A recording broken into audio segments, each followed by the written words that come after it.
નમસ્કાર વિદ્યાર્થી મિત્રો, છેલ્લા લેક્ચરમાં આપણે મુક્ત પતન અને તેને આધારિત ઉદાહરણનો દાખલો જોઈ ચૂક્યા છીએ. આજના લેક્ચરમાં આપણે અમુક એવા જ દાખલાઓ જોવાના છીએ કે જે મુક્ત પતનને આધારિત તથા નિયમિત પ્રવેગી ગતિના સમીકરણોને આધારિત દાખલાઓ છે. સાથે સાથે આપણે એક સૂત્ર પણ કહી શકાય અને એક દાખલો પણ કહી શકાય તેવો આપણે એક દાખલો ગણવાના છીએ. તો વિદ્યાર્થી મિત્રો, હવે આપણે વાત કરીએ તો કે આપણે જે એક્ઝામ્પલ જોયેલા બરાબર છે તેમાં થતું કેવું હતું તો કે તમે એકવાર સૂત્ર મૂકશો બરાબર છે એટલે તમને ડાયરેક્ટલી જવાબ મળતો હતો. એટલે કે હું તમને ઉદાહરણ 3.4 ની વાત કરું તો ત્યાં તમને સમય પૂછેલો હતો બરાબર છે, તો સમય માટે તમે એક સૂત્ર મૂકતા હતા અને ડાયરેક્ટલી તમને સમય મળી જતો હતો. પણ ક્યારેક એવો પણ દાખલો હોય કે તમને જે રાશિ પૂછેલી છે તે રાશિ માટે તમારે પહેલાં અન્ય કોઈ રાશિ મેળવવી પડે, એટલે કે તમારું જે સૂત્ર હશે તેના માટે બે રાશિઓ અજ્ઞાત હશે. તો પહેલાં અન્ય રાશિને મેળવી લેશું અને ત્યારબાદ આપણે જે પૂછેલી રાશિ છે તે આપણે મેળવીશું. તો એવો એક એક્ઝામ્પલ આપણે જોઈએ.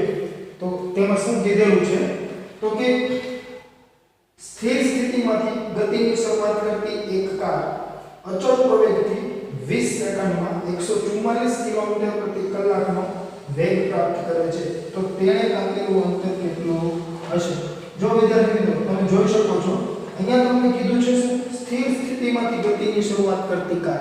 જો સ્થિર સ્થિતિ હોય તો આપણે હંમેશા અહીંયા ડેટા લખીશું એટલે તમને ખ્યાલ આવે તમારે કયું સૂત્ર ઉપયોગમાં લેવું. સ્થિર સ્થિતિ હોય તો પ્રારંભિક વેગ એટલે કે v0 શું થઈ જાય આપણા માટે? 0, કેમ કે સ્થિર સ્થિતિમાંથી કીધું છે એટલે શરૂઆતમાં અહીં શું છે? 0 સમયે સ્થિર હશે.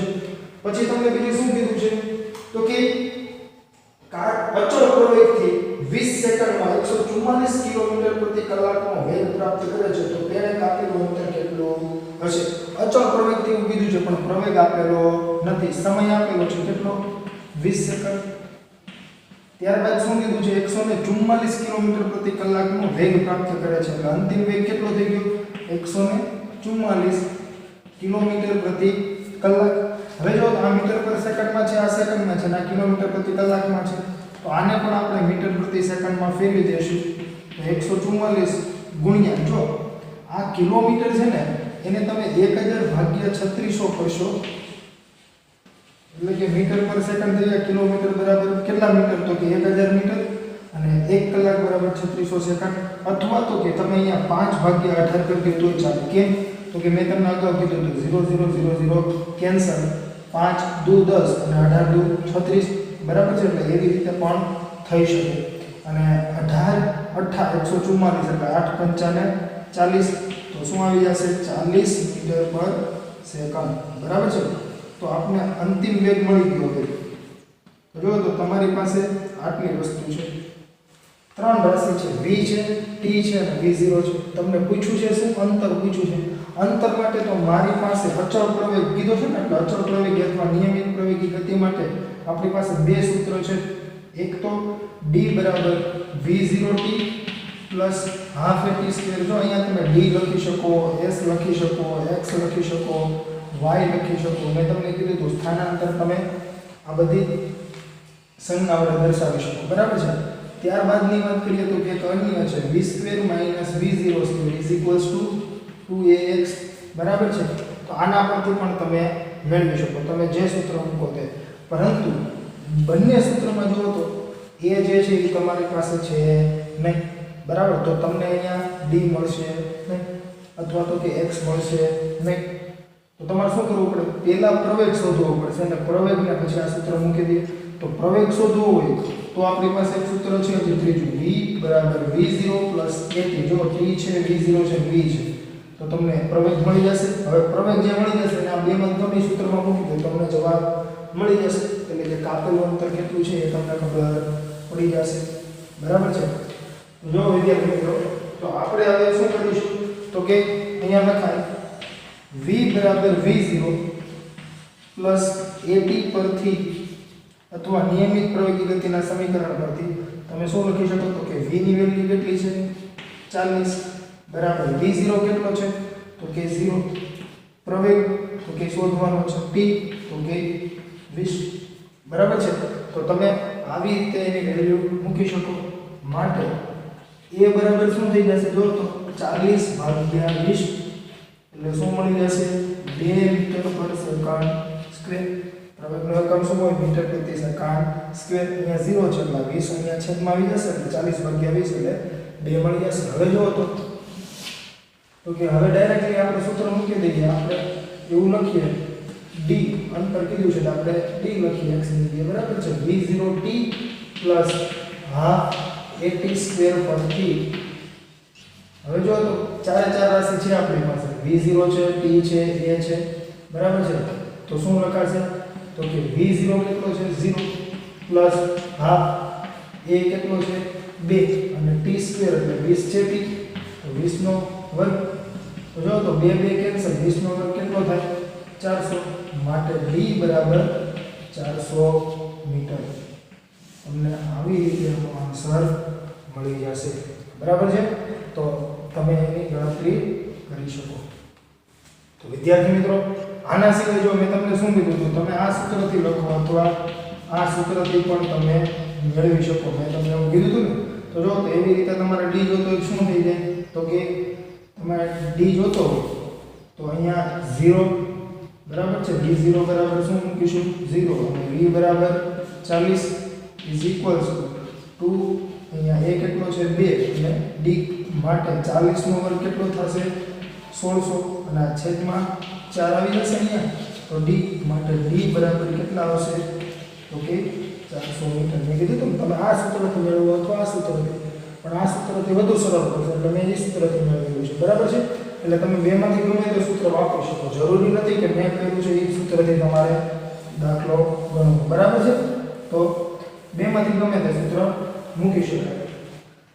ત્યાર પછીની વાત કરીએ વિદ્યાર્થી મિત્રો તો કે એક સ્વાધ્યાયનો દાખલો છે જે આવી રીતે થતો હોય છે તો કે સ્વાધ્યાયનો દાખલા નંબર 3.6 તો સ્વાધ્યાયના દાખલા નંબર 3.6 માં શું કહે છે તો કે સુરેખ રાજમાર્ગ પર 126 કિલોમીટર પ્રતિ કલાક જેટલી ઝડપે દોડી રહેલી એક કાર 200 મીટર અંતર કાપીને ઊભી રાખી છે તો કારનો નિયમિત પ્રતિ પ્રવેગ કેટલો હોવો જોઈએ કારને સ્થિર થવા માટે કેટલો સમય લાગશે જો વિદ્યાર્થી મિત્રો અહીંયા તમને શું કીધું છે તો કે કારનો નિયમિત પ્રતિ પ્રવેગ કેટલો હોવો જોઈએ નિયમિત પ્રતિ પ્રવેગ એટલે કે અહીંયા અચળ પ્રવેગ જ હશે બરાબર છે પરંતુ અહીંયા તમને પ્રતિ પ્રવેગ કીધું છે એનો મતલબ શું તો કે મેં તમને સમજાવ્યું કે પ્રતિ પ્રવેગ એટલે કે જે તમારી ગતિની વિરુદ્ધ દિશામાં છે એટલે કે તમારો જે દિશામાં વેગ છે બરાબર છે એની વિરુદ્ધ દિશામાં હશે બરાબર છે તો એને શું કહેવાય પ્રતિ પ્રવેગ એટલે કે ગતિની વિરુદ્ધ દિશામાં હોય તો એને પ્રતિ પ્રવેગ કહીએ અને ગતિની દિશામાં હોય તો વેગમાં શું કરે વધારો એટલે એને આપણે શું કહીએ છીએ પ્રવેગ બરાબર છે બંનેમાં ફેર કેટલો હોય તો કે પ્રવેગ જે છે એ ધન છે જ્યારે પ્રતિ પ્રવેગ કેવો છે ઋણ છે બરાબર છે એટલે જે આપણે આન્સર મળશે એ બરાબર કેવો મળશે ઋણ તો ત્યાં કીધું છે સુરેખ માર્ગ પર 126 કિલોમીટર પ્રતિ કલાક જેટલા ઝડપે દોડી રહેલી એક કાર તો કે v0 કેટલો કીધો છે તમને પ્રારંભિક વેગ જ આપી દીધો છે ઝડપ અથવા વેગ 126 કિલોમીટર પ્રતિ કલાક એટલે 126 ગુણ્યા મેં તમને હમણાં સમજાવ્યું કે 5/18 મીટર પર સેકન્ડ તમે આવી રીતે પણ એની ગણતરી કરી શકો બરાબર છે 18 + 126 એટલે 7 × 5 = 35 એટલે 35 મીટર પર સેકન્ડ ત્યાર પછી બીજું તમને શું આપેલું છે તો કે 200 મીટર અંતર કાપીને ઊભી રાખવાની છે કારને તો d એટલે કે અંતર જે છે એ કેટલું કહી દીધું છે 200 મીટર અને કારને ઊભી રાખવી છે તો તમારા માટે અંતિમ વેગ કેટલો હશે કાર ઊભી રહી જશે ત્યારે વેગ શું હશે 0 બરાબર છે અને એકમ શું હશે મીટર પર સેકન્ડ તો જો તો તમને એવું કહે છે જો આ તમને સમજાવું કે એક કાર છે 126 કિલોમીટર પ્રતિ કલાકની સ્પીડે ગતિ કરે છે બરાબર છે ધારો કે કોઈ કાર છે એ આટલી સ્પીડે આ તરફ ગતિ કરે છે હવે અહીંયાથી લઈને આટલું અંતર કાપશે બરાબર છે એટલે 200 મીટર અંતર કાપે છે અને અહીંયા વેગ શું થઈ જાય છે સ્ટોપ થઈ જાય છે તો અહીંયા તમારો વેગ જે છે એ શું થશે પ્રારંભિક વેગ અહીંયા જે વેગ છે એ અંતિમ વેગ અહીંયા તો સ્ટોપ થઈ ગઈ ને એટલે અંતિમ વેગ શું થઈ ગયો 0 અંતર કેટલું છે 200 મીટર બરાબર છે તો તમને પૂછેલું છે કે પ્રતિ પ્રવેગ કેટલો હશે. જુઓ તો મેં તમને મુક્ત પતન વખતે સમજાવ્યું કે તમે આ દિશામાં કઈ ઝડપી અથવા વેગથી ગતિ કરો છો, તમારા વેગમાં ધીમે ધીમે ઘટાડો થશે. એનો મતલબ શું થઈ ગયો કે વિરુદ્ધ દિશામાં પ્રવેગ હશે. જેમ આપણે મુક્ત પતનમાં વાત કરેલી, બરાબર છે, કે ઉધ્વ દિશામાં તમે કોઈ પદાર્થ ફેંકો છો, બરાબર છે, તો એનો વેગ ધીમે ધીમે ઘટતો જાય છે. અહીંયા એક હાઈટે શું થઈ જશે 0 અને પછી મુક્ત પતન કરશે, બરાબર છે. તો એવી જ રીતે તો અહીંયા પ્રવેગ જે છે એ કેવો મળવો જોઈએ? નેગેટિવ. એટલે જ અહીંયા આપણે જ્યારે ઉધ્વ દિશાની ગતિ હતી ત્યારે શું કરતા હતા? પ્રવેગને નેગેટિવ લેતા હતા, જેમ કે ગતિની વિરુદ્ધ દિશામાં હશે. તો આપણે પ્રવેગ મેળવીએ અને બીજું કીધું છે કારને સ્થિર થવા માટે લાગતો સમય કેટલો હશે, બરાબર છે. તો આપણે એનો સમય પણ મેળવવાનો છે. તો જો તો તમારી પાસે v છે, v0 છે અને d છે. તો પ્રવેગ તમને ડાયરેક્ટલી મળી જશે કેના પરથી? તો કે v2 - v02 = 2ab પરથી. જો મેં તમને હમણાં સમજાવ્યું કે અહીંયા x લખો, s લખો, d લખો, ગમે તે ચાલશે, બરાબર છે. અહીંયા કાપેલું અંતર જ સ્થાનાંતર બનશે, જેને તમને હમણાં સમજાવ્યું એક જ દિશાની ગતિ હશે. તો v શું છે? 0. તો 0 નો વર્ગ માઈનસ v0 શું છે? 35. તો 35 નો વર્ગ બરાબર 2 a એમનો અને d કેટલો છે? 200, બરાબર છે. તો માટે a બરાબર શું થઈ જશે? તો કે માટે a બરાબર -35 નો વર્ગ ભાગ્યા શું આવશે? 2 × 200 એટલે 400 અહીંયા ક્યાં આવી જશે? છેદમાં. તો જો તો એને આપણે કેલ્ક્યુલેટરથી જોઈએ આન્સર શું આવે છે. તો કે 35 નો વર્ગ એટલે 35 × 35 ભાગ્યા 400 એટલે આન્સર આવે છે 3.0625, બરાબર છે. એટલે આપણે 3.06 લખીએ અને અહીંયા આગળ તમારે માઈનસ છે એટલે માઈનસની નિશાની. તો જો તો એ કેવો આવ્યો? નેગેટિવ આવ્યો. મેં કીધું તો પ્રતિ પ્રવેગ છે એટલે આન્સર આપણે કેવો મળવો જોઈએ? નેગેટિવ. એટલે એવું ન ખ્યાલ આવે તમારે લખી દેવાય જે પ્રતિ પ્રવેગ છે, બરાબર છે. ત્યારબાદ હવે આપણે સમય શોધવાનો છે. તો સમય શોધવા માટે મેં તમને કીધું હતું બે સૂત્રો છે ને, જો v0t + ½ at² અને બીજું સમય માટે કયું લખી શકાય? તો કે v બરાબર v0 + at. ફરી પાછું સિલેક્શન કરો તો કે આ 1, 2 અને 3 આ 3 રાશિ આપણી પાસે છે એટલે t મળી જાય. આમાં જો તો 1, 2 અને 3 આમાં પણ આપણી પાસે 4 રાશિ છે, 4 એ 4 છે, બરાબર છે. તમે બેમાંથી ગમે એ સૂત્ર મૂકીને ગણી શકો. પણ જો તો અહીંયા આપણે આ સૂત્ર મૂકશું ને બહુ સરળ પડશે, બરાબર છે. એટલે આપણે આ સૂત્રથી ગણીએ. પહેલા સૂત્રમાં શું થશે? તો કે v0 × t છે ને એટલે પાછું સાદુરૂપ આપવું પડશે. જેમ તમારું સમીકરણ બનતું દ્વિઘાત સમીકરણ, એ રીતે દ્વિઘાત સમીકરણ બનશે, જે તમે તમારી રીતે બુકમાં ટ્રાય કરી શકશો એટલે તમને ખ્યાલ આવશે. તો v બરાબર v0 + at. v કેટલો છે આપણા પાસે? જો તો 0 એટલે મૂકી દો 0. v0 કેટલો છે? તો કે 35. a કેટલો છે? તો કે -3.06 અને t એનું માટે જો તો આ 35 આ સાઈડ આવશે તો શું થઈ જશે? -35 બરાબર -3.06 t માટે t બરાબર શું થઈ જશે? -35 ના છેદમાં -3.06 માઈનસ માઈનસ કેન્સલ અને 35 ભાગ્યા 3.06 કરશો તો આન્સર આવશે 11.4379, બરાબર છે.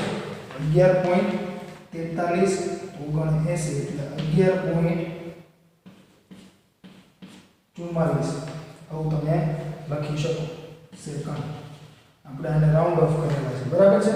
79 આવે છે ને અહીંયા આપણે 0625 એવું લખતા હતા, બરાબર છે. એટલે જો અહીંયા 3.0625 લખશો તો હજી આમાં આન્સર કંઈક થોડો ઘણો ઘટે એટલે 11.43 જેવો થઈ જાય. તો આ તમારો શું થઈ ગયો? આન્સર, બરાબર છે. એટલે 11.4443 બંને આવી શકે, કોઈ વાંધો નથી. ત્યાર પછી આ જો આ જે કાંઈ આપણે એક્ઝામ્પલ જે બંને જોયા એ બંને એક્ઝામ્પલમાં તમને આવી રીતે પૂછેલું. ઘણીવાર એવું થાય વિદ્યાર્થી મિત્રો કે તમને આવા એક્ઝામ્પલ પૂછે સાથે સાથે એક અન્ય એક્ઝામ્પલ પણ સાથે મૂકી દે, બરાબર છે, અને તેને 3 માર્ક્સમાં પૂછે. અથવા કોઈ થિયરિકલ એક ક્વેશ્ચન પૂછી લે સાથે આવો ક્વેશ્ચન પૂછી લે 2 માર્ક્સમાં, બરાબર છે.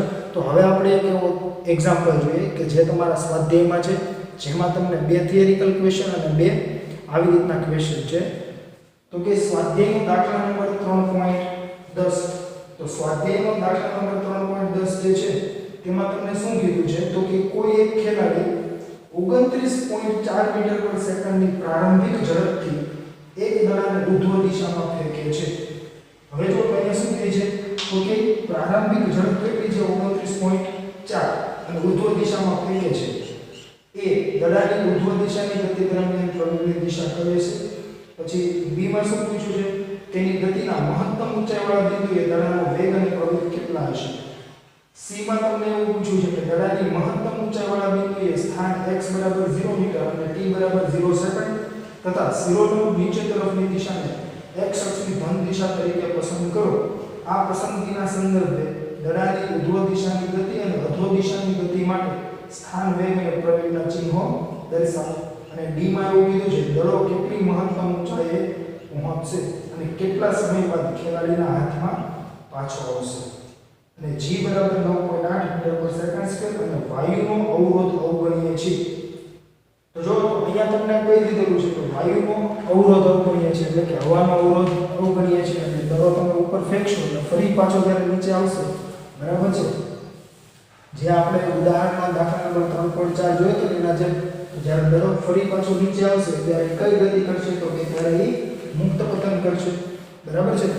તો આ દાખલો જે છે એના ચારે ચાર ક્વેશ્ચનના આપણે આન્સર આપીએ જે કઈ રીતે અપાશે તે જોવાનું છે બરાબર છે.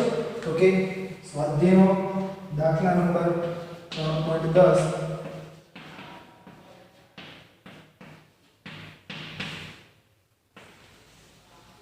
જો એમાં આપણે સૌપ્રથમ a ની વાત કરીએ બરાબર. તમને જો અહીંયા એક વસ્તુ કહી દીધેલી છે શરૂઆતમાં અહીં v0 એટલે કે તમને પ્રારંભિક ઝડપ કહી દીધી છે. દડાને કેટલી ઝડપે ફેંકવામાં આવે છે તો કે 29.4 મીટર પર સેકન્ડ અને a બરાબર તમને શું લેવાનું કીધું છે તો કે 9.8 મીટર પર સેકન્ડ સ્ક્વેર. હવે જો તો અહીંયા a જે છે એમાં શું પૂછે છે તો કે એમાં કીધું છે દડાની ઉર્ધ્વ દિશાની ગતિ દરમિયાન પ્રવેગની દિશા કઈ હશે.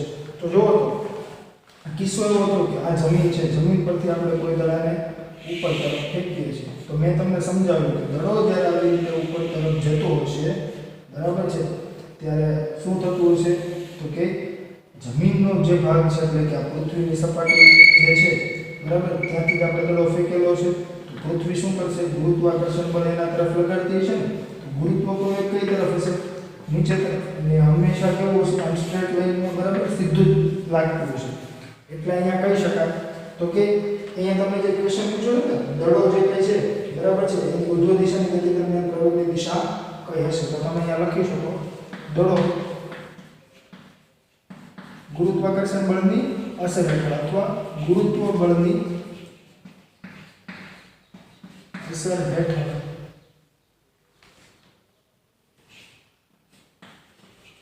ઉર્ધ્વ દિશામાં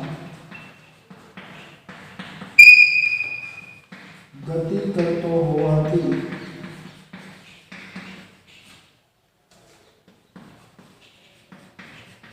તેના પર લાગતા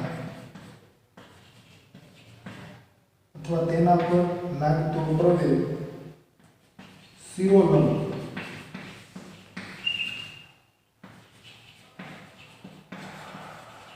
અધો દિશામાં હોય. જો તો શિરોલંબ એટલે જે આમ સીધી બરાબર છે ઉપરથી આમ સીધું હોય એને આપણે શું કહીએ છીએ શિરોલંબ. મેં તમને કીધું કે ને y અક્ષ જે છે એને આપણે શું કહેતા હોઈએ છીએ તો કે શિરોલંબ બરાબર છે. ત્યાર પછી આપણે ક્વેશ્ચન બી માં તમને શું કીધું છે તો કે ક્વેશ્ચન બી માં કહે છે કે ગતિના મહત્તમ ઊંચાઈવાળા બિંદુએ દડાનો વેગ અને પ્રવેગ કેટલા હશે. તો જો તો મહત્તમ ઊંચાઈવાળા બિંદુએ મેં ખોટું પૂછી નાખ્યું. અહીંયાથી તમે દડો આમ ફેંકો છો મેં તમને શું કીધું હતું કે જ્યારે દડો કોઈ એક હાઈટે પહોંચશે ત્યારે સ્થિર થશે અને ફરી પાછો નીચે તરફ ગતિ કરશે ત્યારે શું થશે મુક્ત પતન. તો આ જે કાંઈ હાઈટ આવી એ શું હશે મેક્સિમમ દડો જ્યાં સુધી જઈને આવ્યો છે તો આ બિંદુએ તેનો વેગને પ્રવેગ પૂછ્યો છે. જે આપણે અગાઉના લેક્ચરમાં જોયું કે અહીંયા વેગ શું થશે 0, કેમ કે ક્ષણિક વેગ શું થશે 0, કેમ કે મેં તમને કીધું તમે કોઈ બોલને જ્યારે ઉપર ફેંકો છો બરાબર છે ત્યારે બોલના વેગમાં ધીમે ધીમે ઘટાડો થાય છે. એનું કારણ શું હતું તો કે પૃથ્વીનો ગુરુત્વ પ્રવેગ જે નીચે તરફ હશે એટલે વેગમાં શું કરશે ઘટાડો, કેમ કે ગતિની વિરુદ્ધ દિશામાં છે એટલે પ્રતિ પ્રવેગનું કામ કરશે, વેગમાં કન્ટિન્યુઅસલી ઘટાડો કરશે અને એક ટાઈમ એવો આવશે વેગ 0 થઈ જશે અને ખુદનો કાંઈ વેગ નથી તો હવે શું કરશે જે દિશામાં બળ લાગે છે એ દિશામાં એ ગતિ કરશે બરાબર છે. એટલા માટે અહીંયા વેગ શું હશે મહત્તમ ઊંચાઈ 0 અને પ્રવેગ તો કે પ્રવેગ તો ગુરુત્વાકર્ષણ લગાડે જ છે, ગુરુત્વાકર્ષણ થોડું બળ બંધ થઈ જવાનું છે એટલે ગુરુત્વાકર્ષણ બળ બંધ થતું નથી લાગતું એટલે ગુરુત્વ પ્રવેગ એના ઉપર લાગતો હશે તો એટલા માટે તમે અહીંયા લખી શકો કે ગતિના મહત્તમ ઊંચાઈવાળા બિંદુએ ગતિના મહત્તમ ઊંચાઈવાળા બિંદુએ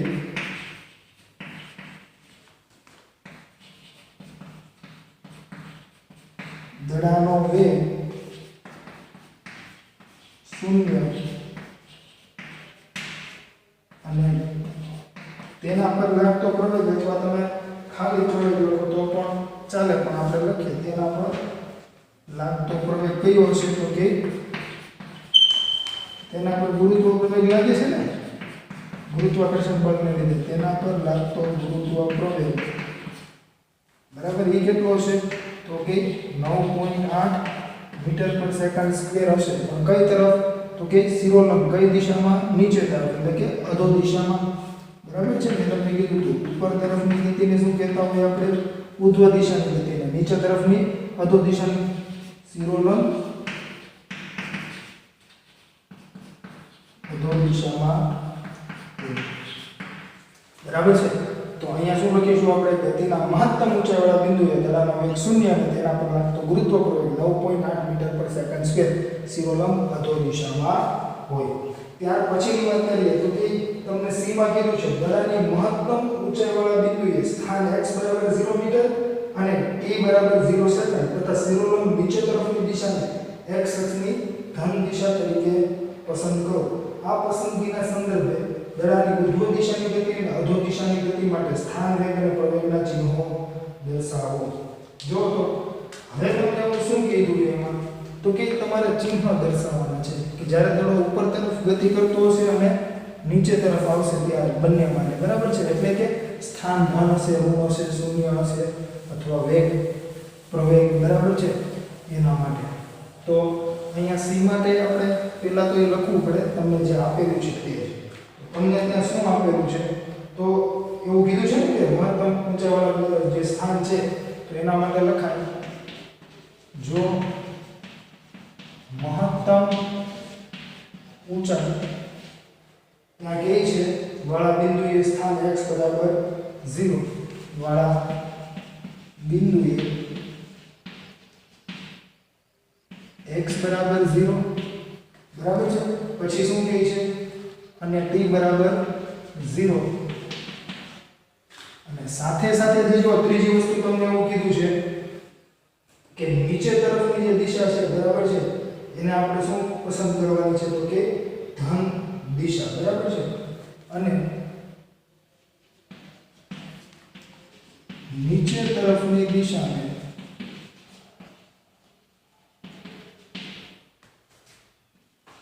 ધન x દિશા લેતા.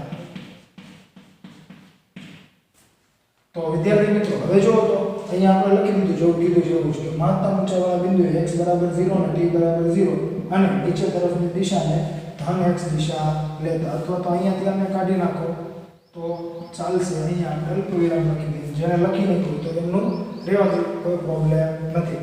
હવે જો આને ખાસ સમજો આજે હું તમને સમજાવું કે હવે જો આપણે જે કે અત્યાર સુધી મુક્ત પતંગ ભણ્યા ત્યારે મેં તમને કીધું તમે જમીન પરથી બે કન્ડિશન લેવાની છે. એક તો તમે પહેલા બોલને આમ ઉપર તરફ ફેંકો છો ને ત્યાંથી ફરી પાછો નીચે આવશે એટલે એને હું થોડું પાછું દૂર રાખું છું કેમ કે એમાં મારે લખાણ કરવાનું થશે.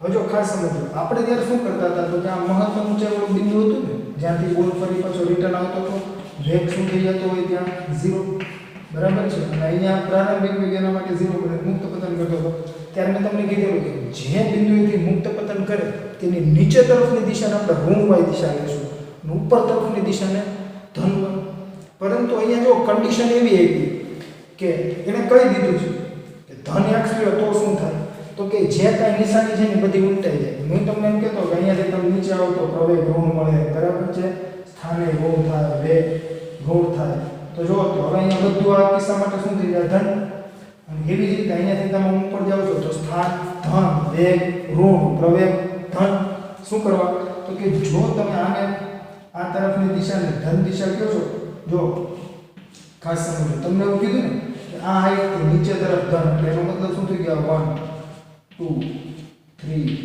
4 5 6 7 આવી રીતે સ્થાન હશે જો આવી રીતે સ્થાન છે બરાબર છે 6 5 4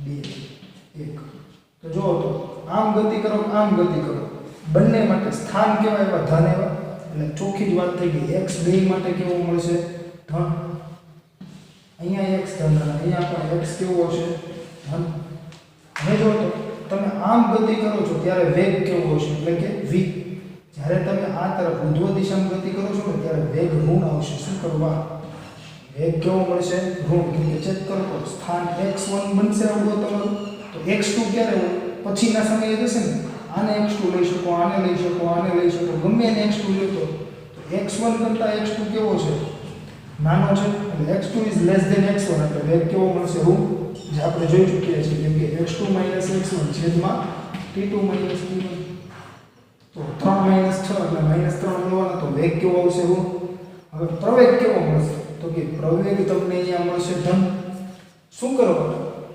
જો વેગ ઋણ છે પણ પ્રવેગ ધન આવશે શું કરવા તો કે હું એમ કહું કે મેં 29.4 મીટર પર સેકન્ડની ઝડપથી દડાર ઉપર ફેંકો છો પણ જેમ તમે ઉપર જાવ છો એમ વેગ શું થવાનો ઘટીને અહીંયા છેલ્લે શું થઈ જવાનો 0 એટલે આ શું થઈ ગયો પ્રારંભિક તો કે -29.4 અહીંયા ક્યાંક પહોંચે છે ધારો કે આ કેટલો છે -15.4 એટલે આ તમારા માટે શું થઈ ગયું તો કે v1 આ તમારા માટે શું બને તો કે v2 અથવા અહીંયા ક્યાંક પહોંચશો તો -5 જેવો હશે તો આ v2 કહી શકો ગમે તે v2 તો જો તો v2 v1 કરો તો કે -15.4 માઈનસ અને -29.4 એટલે માઈનસ શું થઈ ગયા પ્લસ ભાગ્યા જે કાંઈ સમય હશે તે સમયગાળો કેવાનો આપણે જો v2 v1 છેદમાં t2 t1 v2 કેટલો છે તો કે 15.4 v1 કેટલો છે -29.4 એટલે માઈનસ પ્લસ તો જો તો જવાબ કેવો આવવાનો છે ધન કેમ કે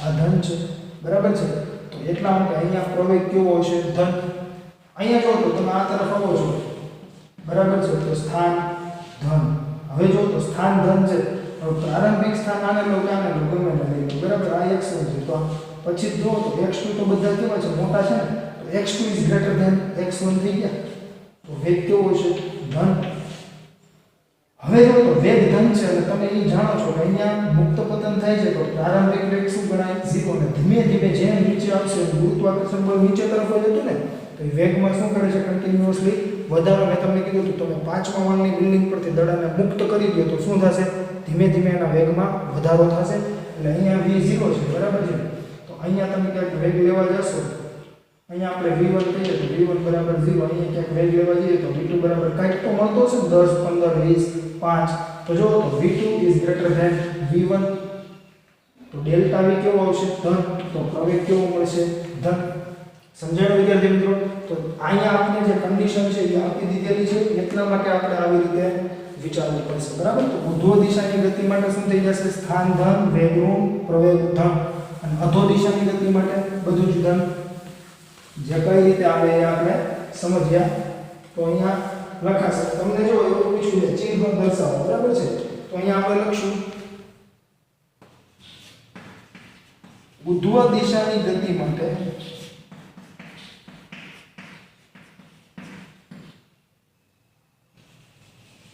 ઉર્ધ્વ દિશાની ગતિ માટે સ્થાનનું ચિહ્ન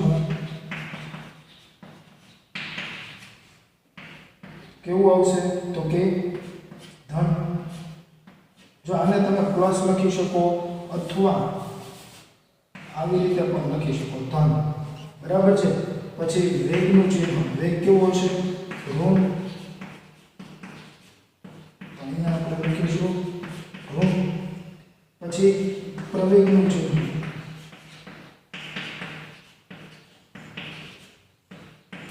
પ્રવેગ કેવો છે ધન. અથવા તો કે તમે એવું કહી શકો x is greater than 0, અહીંયા v is less than 0 અને a is greater than 0, બરાબર છે. ત્યાર પછીની વાત કરીએ તો કે અધો દિશાની ગતિ માટે, એટલે કે નીચે તરફની અધો દિશાની ગતિ માટે. તો અધો દિશાની ગતિ માટે પણ આપણે સમજી ગયા છે સ્થાનનું ચિહ્ન કેવું છે તો કે ધન. વેગનું ચિહ્ન કેવું છે તો કે વેગનું ચિહ્ન પણ ધન. અને પ્રવેગનું ચિહ્ન પણ કેવું મળે છે ધન. કેમ કે અહીંયા તમને જુઓ તો મુક્ત પતનમાં જે આપણે જોયા હતા તેના કરતાં કેવું કીધું છે થોડુંક વિરુદ્ધ. કેમ કે ત્યાં આપણે ઋણ દિશા લેતા, અહીંયા કઈ લેવાની કીધી છે ધન. તો બધી નિશાની કેવી થઈ જશે ઉલટાઈ જશે ને. એટલે x is greater than 0, v is greater than 0 અને a is greater than 0. એટલે તમને આવા ચિહ્ન મળશે, બરાબર છે. ત્યાર પછીની વાત કરીએ વિદ્યાર્થી મિત્રો તો કે d માં તમને શું કીધું છે તો કે દડો કેટલી મહત્તમ ઊંચાઈએ પહોંચશે અને કેટલા સમય બાદ ખેલાડીના હાથમાં પાછો આવશે. તો અહીંયા જુઓ તો કેટલી મહત્તમ ઊંચાઈએ પહોંચશે એવું તમને કહે છે, બરાબર. તો અહીંયા આપણે જે શોધવાનું છે એને આપણે ધારી લઈશું કઈ x ધારી લો, y ધારી લો, h ધારી લો, બરાબર છે.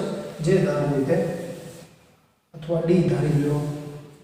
આપણે કીધું કે મહત્તમ ઊંચાઈ સુધી દડો જશે, ફરી પાછો શું થશે રિટર્ન થશે. તો એના માટે આપણે જોઈએ તો કે જો તમે અહીંયાથી બોલને ફેંકો, મેં કીધું હતું અહીંયા સુધી જાય છે ફરી પાછો રિટર્ન આવે છે, એનો મતલબ શું થઈ ગયો અહીંયાથી આમ ગયો, બરાબર છે. તો આ જે કઈ ડિસ્ટન્સ છે એને આપણે શું કરવું પડશે ધારી લેવું પડશે. હું ધારી લઉં x છે અથવા y છે, d છે, h છે, ગમે તે s છે, તમે ગમે તે ધારી શકો ને. આપણે h ધારીએ, ઊંચાઈ કીધું છે ને તો h ધારી લઈએ એટલે આપણે ખ્યાલ આવશે, બરાબર છે. તો અહીંયા આપણે ધારણા કરીએ શું છે h છે સ્મોલ, બરાબર. તો અહીંયા લખાય d. ધારો કે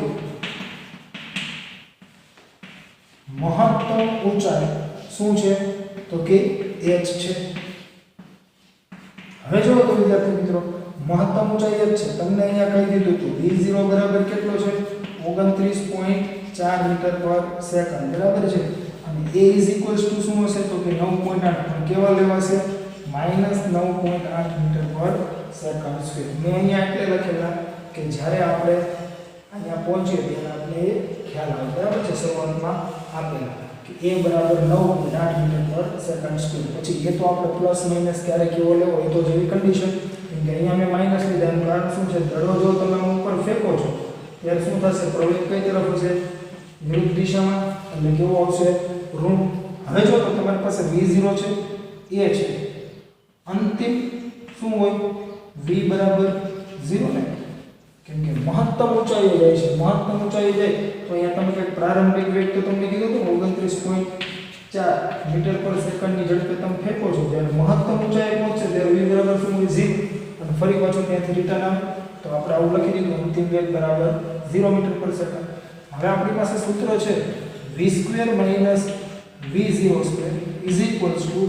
2ax પરથી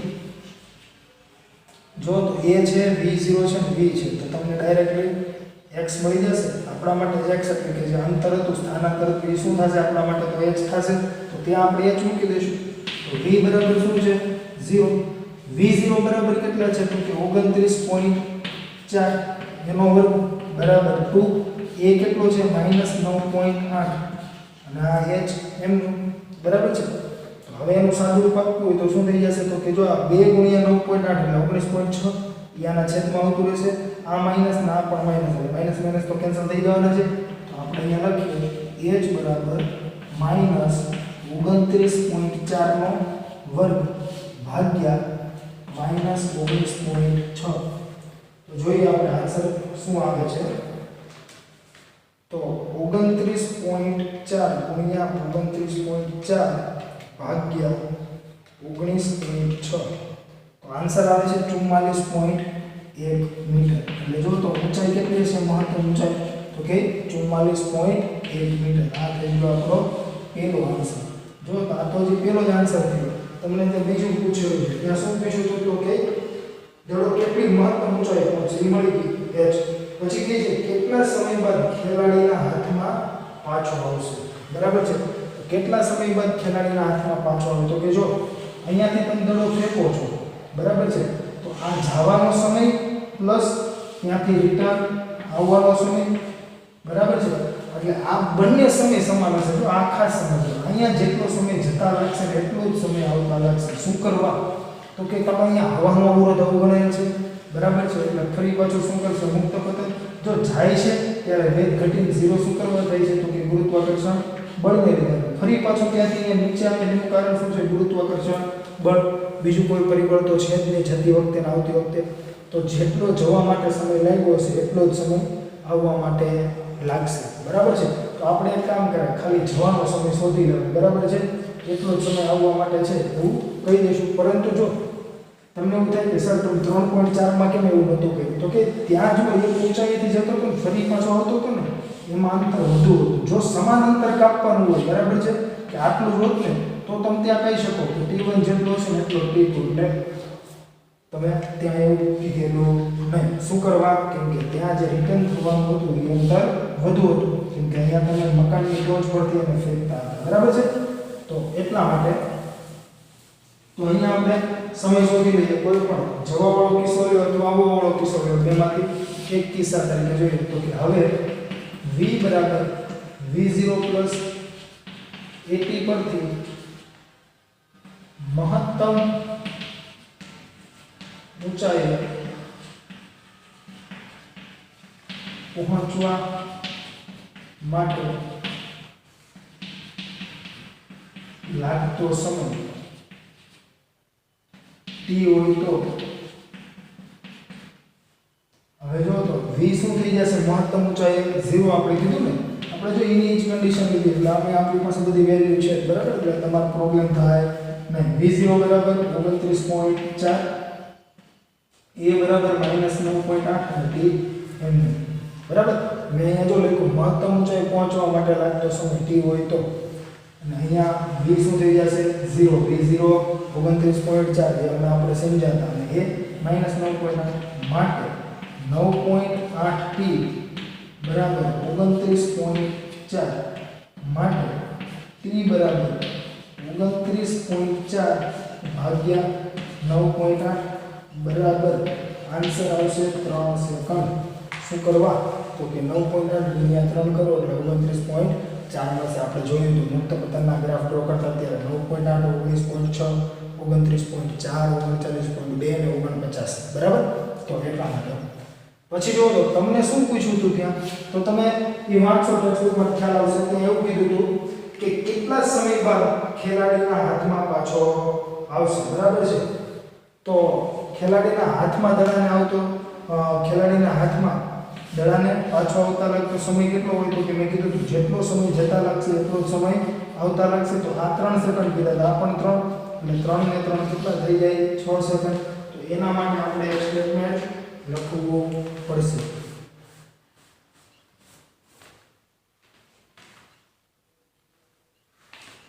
અહીંયા લખાય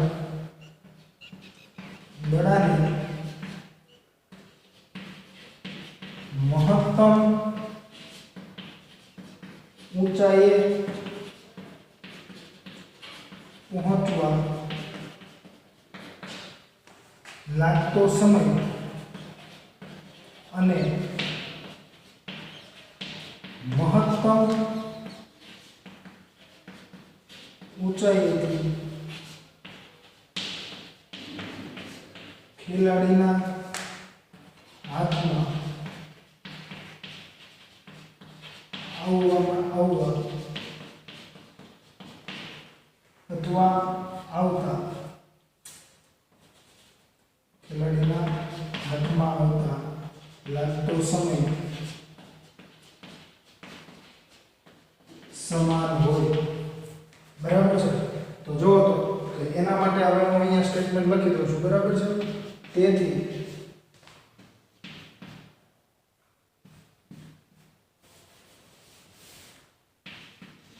કુલ ઉડ્ડયન સમય બરાબર 2 ગુણ્યા t અથવા t પ્લસ t એટલે શું થઈ જશે 3 એટલે શું મળશે 6 સેકન્ડ. બરાબર. આ થઈ ગયો આપણો જવાબ. તમારે આ ક્યારે લખવાનું છે તો કે આ લખીને પછી આ લખવાનું. જો તમને એવું થાય ઉડ્ડયન શું કરવાનું કે દડો હવામાં ઉડે છે ને. બરાબર છે. એટલે જે દડાને હવામાં જે કંઈ સમય લાગ્યો એ આપણા માટે શું બની જશે ઉડ્ડયન સમય એવું તમે કહી શકો. બરાબર. એટલે મેં લખ્યું કુલ ઉડ્ડયન સમય શું હશે તો કે 3 સેકન્ડ જવા માટે 3 સેકન્ડ આવવા માટે એટલે 6 સેકન્ડ. વિદ્યાર્થી મિત્રો આ વાતથી સ્વાધ્યાયનો દાખલા નંબર 3.10. ત્યાર પછી જો તમે એને હવે જે આપણે દાખલો કરવા જઈ રહ્યા છે તેને તમે એક એક્સ્ટ્રા એક્ઝામ્પલ પણ કહી શકો અને સાથે સાથે એ સૂત્ર પણ તમારે યાદ રાખવાનું છે જે તમને મળવાનું છે તે જે તમારે જેડબલી નીટમાં કામમાં આવ્યું છે. સાથે સાથે આપણે ગુજરાત બોર્ડના પણ દાખલાઓમાં કામમાં આવશે જે ગુજકેટ માટે પણ મહત્વનું બની શકાય. કેમ કે એ ફેર જે છે એમાં જે કાંઈ બરાબર છે એ થોડોક જ છે પણ એમાં તમારે જે વાંચતી વખતે ખાસ કાળજી લેવી પડશે. બરાબર છે. જો તો એને આપણે એક્સ્ટ્રા એક્ઝામ્પલ તરીકે ગણીએ. બરાબર.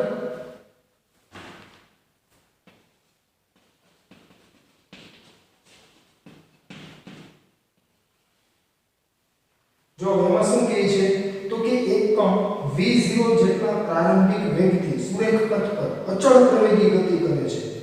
nમી સેકન્ડ દરમિયાન તેણે કાપેલું અંતર v0 a/2 2n - 1 છે તેમ દર્શાવો. જો હજી ફરીવાર વાંચો. v0 જેટલા પ્રારંભિક વેગથી સુરેખ પથ પર અચળ પ્રવેગી ગતિ કરે છે. nમી સેકન્ડ દરમિયાન તેણે કાપેલું અંતર v0 a/2 2n - 1 છે તેમ દર્શાવો. બરાબર છે. તો અહીંયા તમને એવું કહે છે કે એક સુરેખ પથ છે. બરાબર છે. તેના પર કોઈ આપણે પદાર્થ અથવા કોઈ દડો ગમે તે છે. બરાબર. આમ ગતિ કરે છે એનો પ્રારંભિક વેગ શું છે v0. હવે nમી સેકન્ડમાં જો આ વસ્તુ છે ને આ ખાસ ધ્યાન રાખજો. જો તમને એવું કહે કે n સેકન્ડમાં કાપેલું અંતર અને nમી સેકન્ડમાં કાપેલું અંતર આ બેમાં ઘણો ડિફરન્સ છે વિદ્યાર્થી મિત્રો. હું તમને એમ કહું v0 વેગથી આ દડો 0 સેકન્ડથી ગતિ કરે છે n સેકન્ડ સુધીમાં એ અહીંયા પહોંચે છે. બરાબર છે. તો અહીંયા જ્યારે એ પહોંચશે તો આ જે આખું અંતર થયું ને એ શું થઈ ગયું n સેકન્ડમાં કાપેલું અંતર.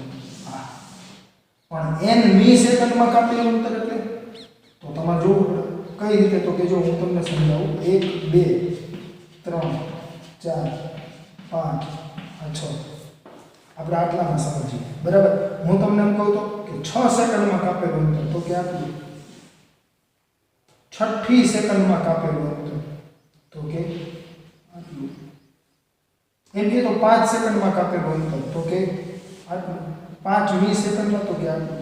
કેમ કે જો આ 4 સેકન્ડ પૂરી થઈ હવે જે કાંઈ હશે એ શું ગણાશે 5મી સેકન્ડ ક્યાં સુધી અહીંયા સુધી તો કે આ જે કાંઈ ભાગ છે એમાં કાપેલું અંતર કેટલું હોય તો કે 5 સેકન્ડમાં કાપેલું અંતર માઈનસ 4 સેકન્ડમાં કાપેલું અંતર થાય કે નહીં.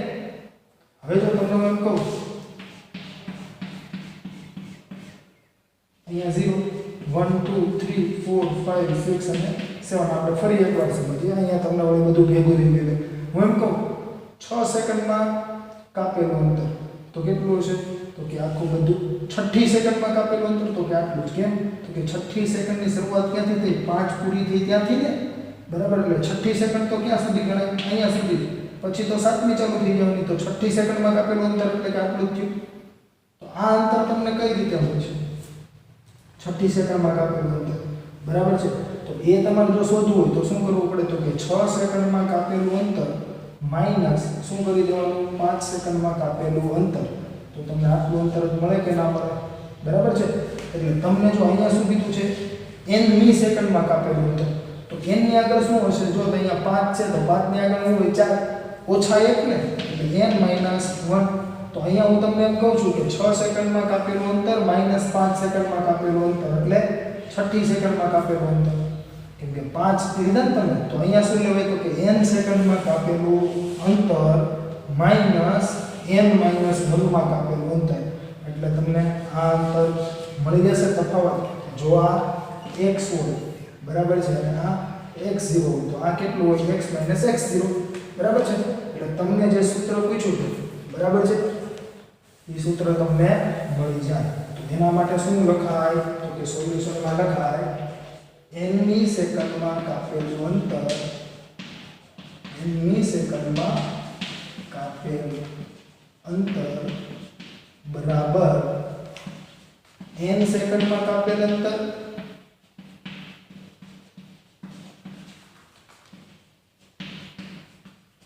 માઈનસ n - 1 સેકન્ડમાં કાપેલ અંતર.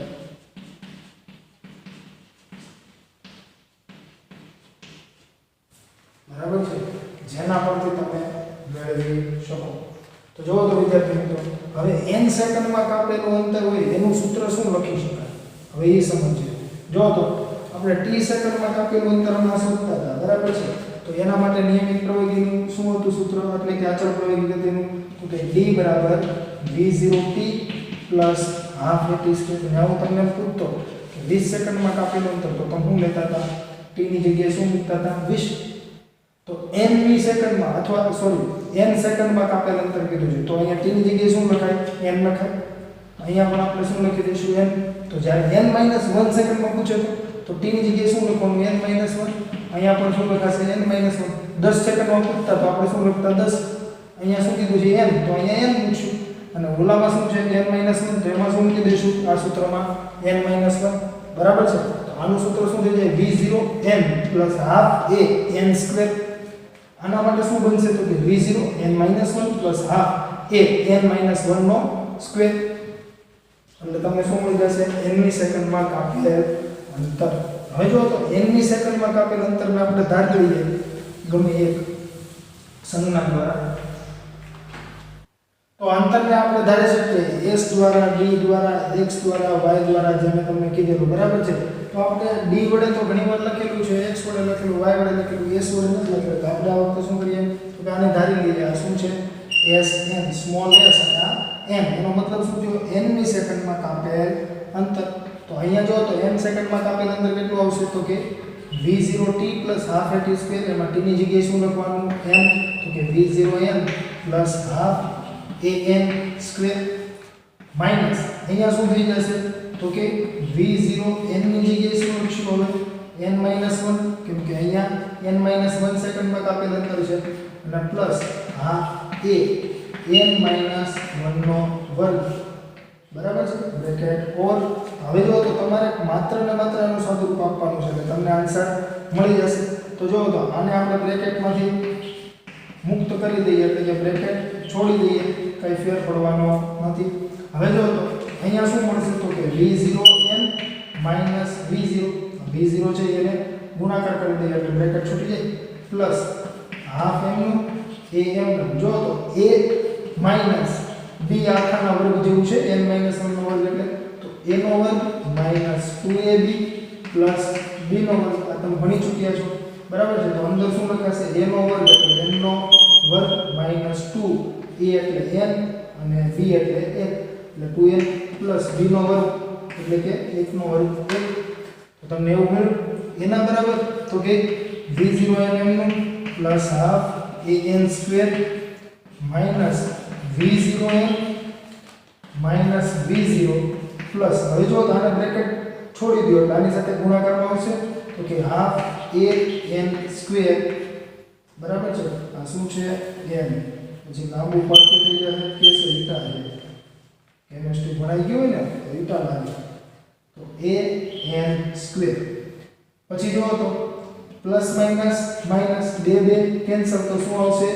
an માઈનસ, બરાબર, કેમ કે પ્લસ પ્લસ સોરી પ્લસ આવશે, plus plus plus half a ગુણ્યા 1 એટલે શું આવશે હાફ a અને અહીંયા બ્રેકેટ ઓવર. હવે શું કરવાનું છે તો કે આ જે કા માઈનસ છે બરાબર એ બ્રેકેટ છૂટશે એટલે બધાની નિશાની શું થઈ જશે ઉલટાઈ જશે. તો v0n plus half an square minus અને અહીંયા પ્લસ છે એટલે માઈનસ આવી જશે માઈનસ અહીંયા માઈનસ છે તો minus minus plus v0 minus plus minus half an square minus minus plus an અને અહીંયા જો તો માઈનસ પ્લસ શું આવશે માઈનસ હાફ a. હવે જો તો જેટલું કેન્સલ થાય એટલું કેન્સલ કરી દો plus half an square minus half an square v0n minus v0n બરાબર છે. તો વધ્યું કેટલું તો કે v0 પ્લસ બરાબર પછી an તો કે પ્લસ અને પછી હાફ a એટલે કે a/2 લખાય આવું થઈ ગયું. તો હવે જો તો આ v0 પ્લસ આમાંથી a ને કોમન કાઢી લઈશ તો શું થઈ જશે n - 1/2. હવે જો તો v0 પ્લસ a n - 1/2 બરાબર છે. તો હજી આને તમારે લખવું તમને જે રીતે પૂછેલું છે એ પ્રમાણે તો હું અહીંયાથી હાફ ને કોમન કાઢી લઉં અથવા તો કે પ્લસ an ની બરાબર તો અહીંયા શું લખાશે 2 આની સાથે ગુણાશે એટલે 2n - 1/2 દસાડી લો. હવે એ જે અડધું લખેલું છે એ ક્યાં આવી જશે બહાર કેમ કે હાફ છે એટલે અડધું થયું ભાગાકારને આપણે બહાર લઈ લઈએ છેદના 2 ને તો શું થઈ જશે ભાગાકારમાં આવી જશે ને એની સાથે એટલે પ્લસ a/2 2n - 1 કોના માટે sn એટલે કે n ની સેકન્ડમાં કાપેલું અંતર તમને જે પૂછેલું તે મળી ગયું. તમને જો ત્યાં કીધેલું કે n ની સેકન્ડમાં કાપેલું અંતર v0 a/2 2n - 1 છે તેમ દર્શાવો. તો આપણે મળી ખૂબ જ સરળ છે. એટલે તમારે શું કરવાનું છે વિદ્યાર્થી મિત્રો તો કે આ જે સૂત્ર છે એ યાદ રાખવાનું છે કે જ્યારે તમને n ની સેકન્ડમાં કાપેલું અંતર પૂછે તો તમને સૂત્ર આવડવું જોઈએ કે v0 a/2 2n - 1. કેમ કે ક્યારેક તમને નીટમાં અથવા જીમાં એવું પૂછી શકે કે વિદ્યાર્થી મિત્રો જો એવો તમને સવાલ આપે કે 20 મીટર પર સેકન્ડના પ્રારંભિક વેગથી ગતિ કરતા કોઈ વાહનનો અચળ પ્રવેગ 2 મીટર પર સેકન્ડ સ્ક્વેર છે તો ત્રીજી સેકન્ડમાં કાપેલ અંતર શોધો. તો તમારી પાસે જો તો 20 છે એ શું થઈ ગયો પ્રારંભિક વેગ. તો તમારી પાસે સૂત્ર છે sn બરાબર v0 a/2 2n - 1. તો પ્રારંભિક કેટલું છે વેગ 20 પ્લસ a કેટલો છે 2 તો 2/2 એટલે 1 અને 2n - 1 n એટલે શું છે સેકન્ડની જ વાત છે ને n ની સેકન્ડ હતી અહીંયા કેટલી કીધી છે ત્રીજી સેકન્ડ તો n બરાબર 3 એટલે 2 × 3 6 - 1 એટલે 20 પ્લસ 5 કેટલા મીટર હશે 25 મીટર બરાબર છે. એટલે આન્સર શું આવી જશે 25 મીટર. તો આવી રીતે તમે એવો એક્ઝામ્પલ કરી શકો બરાબર. તો એટલા માટે તમારે આ સૂત્રને ખાસ યાદ રાખવું. તો વિદ્યાર્થી મિત્રો આજના લેક્ચરમાં આપણે જે કંઈ દાખલા જોયા તેમાં જો તમને કોઈ પણ જાતનો પ્રશ્ન હોય તો તમે મારો સંપર્ક કરી શકો છો. હવે પછીના લેક્ચરમાં આપણે સ્ટોપિંગ ડિસ્ટન્સ ત્યારબાદ પ્રતિક્રિયા સમય અને ત્યારબાદ સાપેક્ષ વેગનો અભ્યાસ કરીશું. અસ્તુ આભાર.